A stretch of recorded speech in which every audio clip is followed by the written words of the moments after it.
రాజీ మార్గమే రాజమార్గమని జిల్లా న్యాయ సేవాధికార సంస్థ అధ్యక్షులు జిల్లా జడ్జి ఎం నాగరాజు అన్నారు. రాజీ పద్ధతిలో కేసులను లోక్ అదాలత్లో రాజీ చేసుకుంటే కక్షిదారులకు సమయం, ధనం ఆదా అవుతాయని అన్నారు. శనివారం నల్లగొండలోని న్యాయ సేవా సదన్లో జాతీయ లోక్ అదాలత్ను ప్రారంభించిన సందర్భంగా ఆయన మాట్లాడుతూ లోక్ అదాలత్ నిర్వహణ కొరకు జిల్లాలోని వివిధ కోర్టులలో 13 అదాలత్ బెంచీలను ఏర్పాటు చేయడం జరిగిందని ఆయన అన్నారు.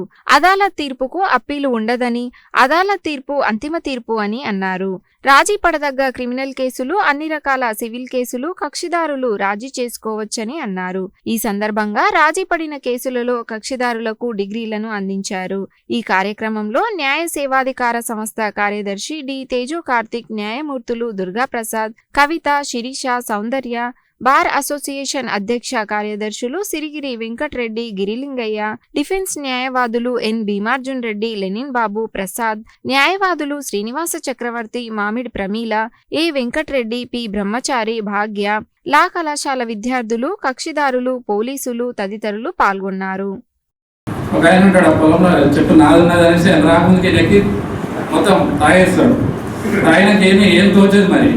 అరే నాకు ఇంతే, చాలా బలం వచ్చింది, నా ల్యాండ్ పెంచుకుంటా అనేసి గట్టు కొడతాడు. ఇంకా గట్లు తెలుసు కదా, ఈయన గట్టు వదిలేసి ఇంకొక 4 ఫీట్ల ముందుకు పోయి రోజు అదే పని. ఒక సంవత్సరంలో ఎంత సంపాదిస్తాడండి? అర్ధ ఎకరం సంపాదిస్తాడు.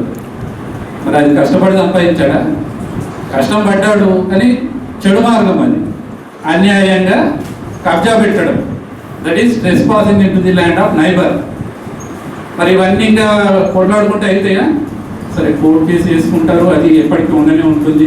లాయర్ గారిని అప్రోచ్ అవుతారు. సరే, ఇలాంటి స్టూడెంట్స్ సలహా కూడా తీసుకుంటారు. నువ్వు లా చదువుతున్నావు కదా, మరి ఇట్లా నేను కబ్జా పెట్టుకున్నా వస్తుందా నాకు అంటే మీరేమంటారు? 12 ఏళ్ళు నువ్వు ఉన్నావంటే వస్తుందండి. 12 ఏళ్ళు అదే నడుస్తుంది, వస్తుందా? మరి రాదు. So anything has to be achieved through legal. కొన్ని న్యాయబద్ధమైన మార్గాలు ఉంటాయి, ఆ మార్గాల ద్వారానే మనం చేసుకుంటాం. సో ఇప్పుడు ఏమంటారు, ఇంకా భార్యాభర్తల విషయాలకు వస్తే ఆ విడుపుకాయ రాసిచ్చిన అయిపోయింది పో అంటాడు కదా పెద్ద మనుషులు. అయిపోయినట్టేనా? నువ్వు అప్పుడు ఇచ్చినావు, పోయినావు, అయిపోయింది, నాకు దానం ఇచ్చినావు. ఆ సిగరెట్ కాగితం మీద సిగరెట్ తాగేటప్పుడు రాసి అదే కార్డు మీద రాసి ఇచ్చినావు, నాకు అది చెల్తుందా అంటే చెల్లదు. సరే, ఇవన్నీ అట్లా ఉబాబు చేసి ఆ కేసు కానీ అదొకటి ఆస్తి కానీ తన హక్కును సాధించుకుందామంటే కాదు. మరి దానికి ఏంటి ప్రజ్ఞాయం అంటే, మనకు లీగల్ సర్వీసెస్ అథారిటీలో ఇప్పుడు ఒకవేళ సివిల్ తగాదాలు అయితే ఇరుపక్షాలు, సరే నువ్వు అంటున్నావు కదా, నీది అంటున్నావు కదా, సరే నీకు సగం ఇస్తాను, నాకు దానం ఇచ్చినట్టు అనుకో, గుప్త దానం అంటాడు ఈయన అనేసి ఒప్పందం రాసుకుంటారు. It is enforceable. అప్పుడు ఎవరు ఇద్దరు గెలిచినట్టు. ఆయన 10 ఏళ్ళు 12 ఏళ్ళు కష్టపడి పొద్దున్న 4 గంటలకు పోయి అది తీసుకొని వరం ఎక్కింది కూడా అలా సగం వచ్చింది. సరే, మొత్తం కాదు, నాకు సగం వచ్చిందని ఈయనకు సంతోషమే, ఆయనకు సంతోషమే. ఒక మ్యూచువల్ అగ్రిమెంట్ ఎంటర్ అయ్యి దాన్ని it is called as an award. That is similar to degree. Court pass చేసినంత పవర్ ఉంటుంది అవార్డుకి. కోర్టు డిగ్రీకి ఎంత పవర్ ఉంటుందో ఆ అవార్డు కూడా ఉంటుంది. మళ్ళీ ఇంట్లో ఇంకోటి ఏంటంటే, దానిపైన నేను మళ్ళీ అప్పీల్ పోతా అని ఇంకో అలా కొడుకు వస్తాడు. తర్వాత వచ్చిన తర్వాత మరి మాట్లాడి ఇచ్చినావు దానం, అది కాదు, నేను దాని మీద అప్పీల్ పోతా అంటే ఉంటుందా? ఉండదు. ఆయన మనస్ఫూర్తిగా ఇచ్చిండు. సరే, ఒకవేళ వాళ్ళు ఆల్రెడీ కేసు ఉందామా అనుకుందామా ఆ విషయంలో కోర్ట్ ఫీజు ఏదైనా కడితే కూడా they will get that court fee back as refund. దాని కూడా ఒక ప్రొసీజర్ ఉంటుంది. సో ఇలాంటి వెసులుబాటు నేను ఎప్పుడు చెప్తా ఉంటాను. ఇన్స్టాంట్గా 2 minutesలో మ్యాగీ వస్తుంది కదా, యాడ్ వస్తుంది. సరే, మరి మనము వంట చేయాలంటే ఎంత అయిపోతుంది? మినిమం 2 గంటలు పడుతుంది. పొద్దున్న లేవాలి, ఆ కూరగాయలు కడగాలి, తరగాలి. సరే, ఇక్కడ టీవీ చూసుకుంటూ అక్కడ అన్నీ చూసుకుంటూ చేస్తారు. దానికి ఒక ప్రాసెస్ 2 hours పడుతుంది. మరి ఇన్స్టాంట్ రెమెడీ ఏంటి? మ్యాగీ. అదేవిధంగా instant remedy for gaining your rights and attaining peace ఏంటంటే లోక్ అదాలత్ సర్వీసెస్. నాన్-సవాల్ ఇచ్చిన మీడియేషన్ ఉంది, అందులో కన్సిలియేషన్ ఉంది. These are the 3 alternate remedies which are recognised by the లా.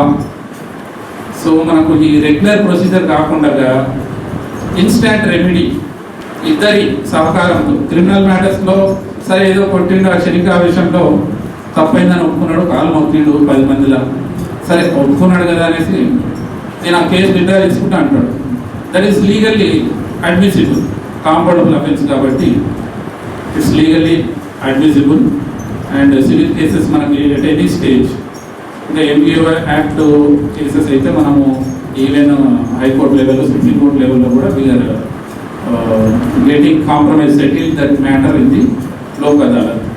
ఇది లోక్ అదాలత్ అంటే రెండు కక్షిదారులు అంటే complaint party and victim party కావచ్చు. క్రిమినల్ కేసులు అయితే, సివిల్ కేసులు అయితే డిపెండెంట్స్, రెస్పాండెంట్స్ ఉంటారు.